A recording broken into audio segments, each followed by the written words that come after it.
ಸ್ಯಾಂಡಲ್ವುಡ್ನ ಪದ್ಮಾವತಿಗೆ D ಫ್ಯಾನ್ಸ್ಗಳ ಕಾಟ ಶುರುವಾಗಿದೆ. ರೇಣುಕಾ ಸ್ವಾಮಿಗೆ ನ್ಯಾಯ ಸಿಗಬೇಕು ಅಂತ ಹೇಳಿ ನಟಿ ರಮ್ಯಾ ಹೇಳಿದ್ರು. ರಮ್ಯಾ ಪೋಸ್ಟ್ಗೆ ಇದೀಗ ಸಾಕಷ್ಟು ಜನ ವಿರೋಧವನ್ನು ವ್ಯಕ್ತಪಡಿಸಿದ್ದಾರೆ. ಕೌಂಟರ್ ಪೋಸ್ಟ್ಗಳನ್ನು ಸಾಮಾಜಿಕ ಜಾಲತಾಣಗಳಲ್ಲಿ ಹಂಚಿಕೊಳ್ತಾ ಇದ್ದಾರೆ. ರಮ್ಯಾ ಪೋಸ್ಟ್ಗೆ ದರ್ಶನ್ ಫ್ಯಾನ್ಸ್ಗಳು ಕಮೆಂಟ್ ಮೇಲೆ ಕಮೆಂಟ್ಗಳನ್ನು ಹಾಕ್ತಾ ಇದ್ದಾರೆ.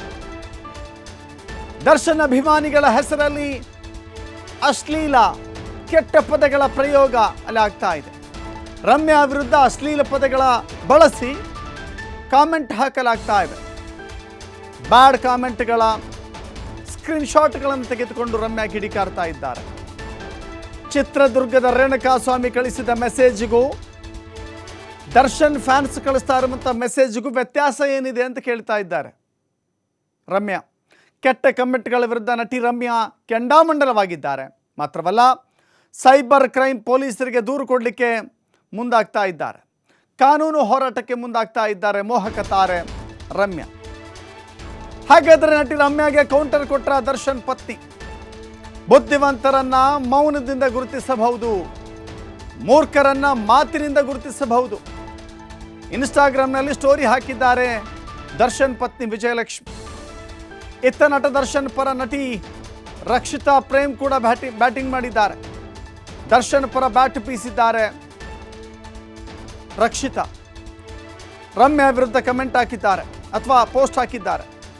ಜನರ ಮಾನಸಿಕ ಆರೋಗ್ಯ ನೋಡೋಕ್ಕೆ ಸಾಧ್ಯವಿಲ್ಲ, ದಯವಿಟ್ಟು ಯಾವಾಗಲೂ ಕೂಡ ದಯೆಯನ್ನು ತೋರಿಸಿ ದಯೆಯಿಂದ ಇರಿ ಅಂತ ಹೇಳಿ ರಕ್ಷಿತಾ ಹೇಳಿದ್ದಾರೆ.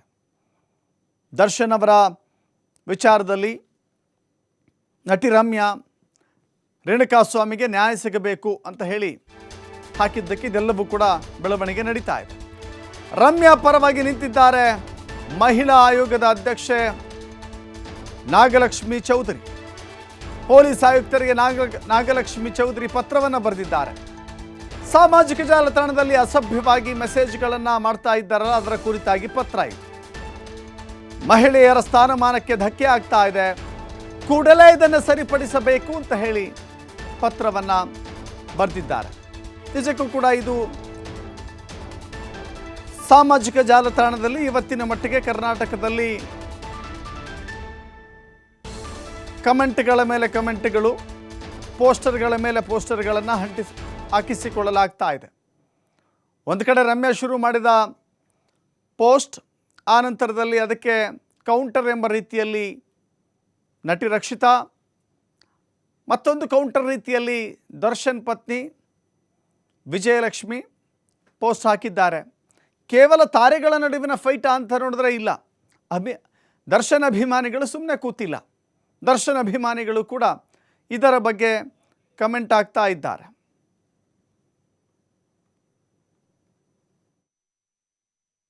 ಇಲ್ಲ, ಅದನ್ನು ಈಗ ನೋಡಿ, ಕಂಪ್ಲೇಂಟು ಯಾರಾದರೂ ಕೊಡಬೇಕಲ್ಲ. ಸುವೋಮೋಟೋ ನಮ್ಮಲ್ಲಿ ಕೆಲವು ಸುವೋಮೋಟೋನು ತೊಗೊಳ್ತಾರೆ. ಈಗ ಕಮ್ಯುನಲ್ ಆ್ಯಂಗಲ್ನಲ್ಲಿದ್ದರೆ ಅಥವಾ ಪರ್ಸನಲೈಸ್ಡ್ ಆ್ಯಂಗಲಲ್ಲಿದ್ದರೆ ಅವನ್ನೆಲ್ಲ ಸುವೋಮೋಟೋ ತೊಗೊಳ್ತಾರೆ.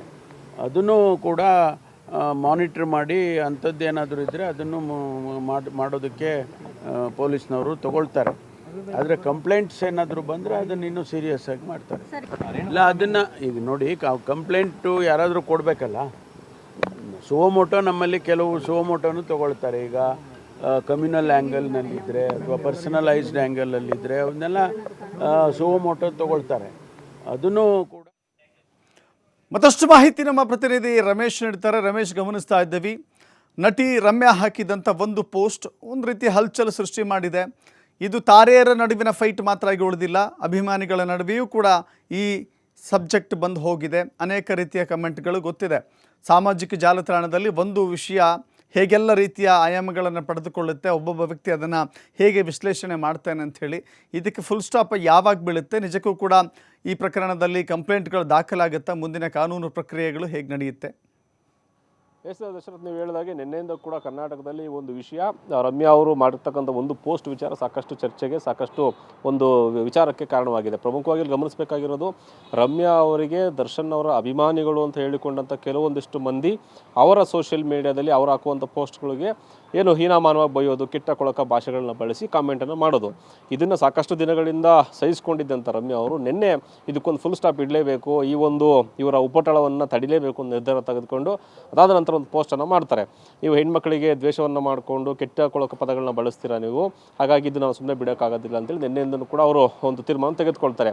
ಅದಾದ ನಂತರ ಇವತ್ತು ಬೆಳಗ್ಗೆಯಿಂದಲೂ ಕೂಡ ಯಾವಾಗ ಈ ಪೋಸ್ಟನ್ನು ಮಾಡ್ತಾರೋ ನಿನ್ನೆ, ಅವಾಗಿಂದನೂ ಕೂಡ ಅವರು ಅವರ ಆಪ್ತ ಏನು ವಕೀಲರನ್ನ ಭೇಟಿ ಮಾಡಿ ಅದು ಯಾವ ರೀತಿಯಾಗಿ ಮುಂದಕ್ಕೆ ಹೋಗಬೇಕು ಅಂತೇಳಿ ಒಂದು ಏನು ಕಾನೂನು ರೀತಿಯ ಹೋರಾಟ ಮಾಡೋದಕ್ಕೆ ಸಿದ್ಧರಾಗ್ತಾರೆ. ಸದ್ಯಕ್ಕಿರೋ ಮಾಹಿತಿ ಪ್ರಕಾರ ಇವತ್ತು 5:00 ಕಮಿಷನರ್ ಆಫೀಸ್ಗೆ ಹೋಗಿ ಅಲ್ಲಿ ಸೈಬರ್ ದೂರನ್ನು ಕೊಡುವ ಮೂಲಕ ಯಾರ್ಯಾರು ಮೆಸೇಜನ್ನು ಮಾಡಿದ್ರು, ಯಾರ್ಯಾರು ಕೆಟ್ಟದಾಗಿ ಮೆಸೇಜನ್ನು ಮಾಡಿದ್ರು ಅವರೆಲ್ಲರೂ ಕರೆಸಿ ಅವರಿಗೆ ಬುದ್ಧಿ ಹೇಳಬೇಕು, ಇಲ್ಲ ಕಾನೂನು ರೀತಿಯಾಗಿ ಹೋರಾಟ ಮಾಡಬೇಕು ಅಂತ ತೀರ್ಮಾನ ತೆಗೆದುಕೊಂಡಿದ್ದಾರೆ. ದಶರಥಿ, ನಾವು ಗಮನಿಸಬೇಕಾಗಿರೋದು, ಹಿಂದೆ ಕೂಡ ಇದೇ ರೀತಿಯಾದಂಥ ಭಾಷೆಗಳನ್ನು ಬಳಸಿ ಅವರಿಗೆ ಏನು ಮೆಸೇಜನ್ನು ಮಾಡಲಾಗಿತ್ತು, ಕೆಟ್ಟ ಪದಗಳನ್ನ ಬಳಸಲಾಗಿತ್ತು. ಆದರೆ ಅವಾಗ ಅವ್ರು ಕೊಟ್ಟಂಥ ಕಂಪ್ಲೇಂಟ್ಗೆ ಕೆಲವೊಂದಿಷ್ಟನ್ನು ಕರೆಸಿ ಅವ್ರಿಗೆ ಬುದ್ಧಿ ಹೇಳಿ ಆಚೆ ಕಡೆ ಕಳಿಸಿದ್ರು. ರಮ್ಯಾ ಅವರು ಕೂಡ ಆ ಟೈಮ್ ಸಂದರ್ಭದಲ್ಲಿ ತೀರಾ ಕಾನೂನು ಪ್ರಕಾರ ಹೋದಾಗ ಅವ್ರ ಭವಿಷ್ಯಕ್ಕೆ ಸಮಸ್ಯೆ ಆಗುತ್ತೆ, ಅವ್ರಿಗೆ ತೊಂದರೆ ಆಗುತ್ತೆ ಅಂತ ಹೇಳಿದ್ರು. ಇಲ್ಲಿ ಕಾರಣ ಏನು ಅಂತಂದರೆ ಅವರೆಲ್ಲರೂ 20 ವರ್ಷ 22 ವರ್ಷ ಈ ಏಜಲ್ಲಿ ಇದ್ದಂಥರಾಗಿದ್ದರಿಂದ ರಮ್ಯಾ ಅವರು ಅದನ್ನು ತುಂಬ ತಗೊಂಡಿರಲಿಲ್ಲ ಸೀರಿಯಸ್ ಆಗಿ. ಆದರೆ ಈಗ ಮಾತ್ರ ಅವರು ಇದನ್ನು ಈ ಒಂದು ಹಂತದಲ್ಲಿ ಕಟ್ಟಾಕಲೇಬೇಕು ಅವ್ರನ್ನ ಅಂತೇಳಿ ಹೊತ್ತು ತೆಗೆದುಕೊಂಡಿರೋದು. ಇವರ ಜೊತೆಗೆ ಏನು ಮಹಿಳಾ ಆಯೋಗದ ಅಧ್ಯಕ್ಷೆ ನಾಗಲಕ್ಷ್ಮಿ ಚೌಧರಿ ಅವರು ಕೂಡ ಸಾಥ್ ಕೊಟ್ಟಿದ್ದಾರೆ. ಅವರು ಕೂಡ ಕಮಿಷನರ್ಗೆ ಒಂದು ಪತ್ರವನ್ನು ಬರೆದಿದ್ದಾರೆ. ಈ ರೀತಿಯಾದಂಥ ಕೆಟ್ಟ ಕೊಳಕ ಭಾಷೆಗಳನ್ನು ಬಳಸೋದ್ರಿಂದ ಮಹಿಳೆಯರಿಗೆ ಮಹಿಳೆಯರ ಸ್ಥಾನಮಾನಕ್ಕೆ ಅಗೌರವ ತರ್ತಾ ಇದ್ದಾರೆ. ಹಾಗಾಗಿ ಈ ಒಂದು ಕಂಪ್ಲೇಂಟನ್ನು, ಈ ಒಂದು ವಿಚಾರವನ್ನು ತುಂಬ ಸೀರಿಯಸ್ ತೆಗೆದುಕೊಂಡು ಅದಕ್ಕೆ ಸೂಕ್ತ ನಿರ್ಧಾರವನ್ನು, ಸೂಕ್ತ ಪರಿಹಾರವನ್ನು ಕೊಡಬೇಕು ಅಂತ ಹೇಳಿದ್ದಾರೆ. ಇನ್ನು ಈ ಕಡೆ ನೋಡಿದ್ರೆ ರಮ್ಯಾ ಅವರು ಯಾವಾಗ ಪೋಸ್ಟ್ ಮಾಡ್ತಾರೋ ಅದಾದ ನಂತರ ಕೆಲವೇ ಗಂಟೆಗಳಲ್ಲಿ ರಕ್ಷಿತಾ ಅವರು ಕೂಡ ಒಂದು ಪೋಸ್ಟನ್ನು ಮಾಡ್ತಾರೆ.